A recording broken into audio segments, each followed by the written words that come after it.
कौमी voters day के जिमन में तेलंगाना के जनगांव में एक रैली निकाली गई। आरडीओ मधुसूदन ने झंडी दिखाकर रैली का आगाज किया। इस मौके पर जिला कलेक्टर शिवलिंगैया ने खिताब करते हुए कहा कि हिंदुस्तान दुनिया का एक अजीम जमहूरी मुल्क है। हमारे मुल्क की हुकूमत को अवाम मुंतखब करते हैं और अवाम को चाहिए कि वो इंतखाबात में अपने कीमती वोट का इस्तेमाल करें। इन्होंने 18 साल की उम्र मुकम्मल करने वाले नौजवानों को वोटर लिस्ट में नामों का इंदराज करवाते हुए हक़ रायदही से इस्तिफादा करने की अपील की।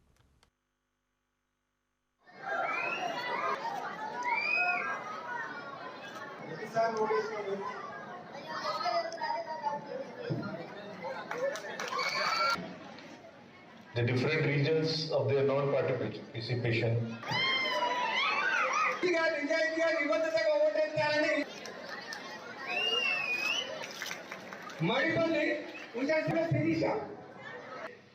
ఆ ప్రాంతానికి చెందిన వాళ్ళై ఉండాలి. నేను ఇందాక చెప్పినట్టు ఆ తరగతికి చెందిన వాళ్ళై ఉండాలి.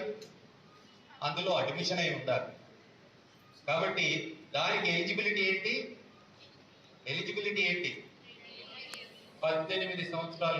ఇంట్లో ఎంతమంది ఉన్నారు 18 సంవత్సరాలు నిండిన వాళ్ళు? చేతులు ఎత్తండి.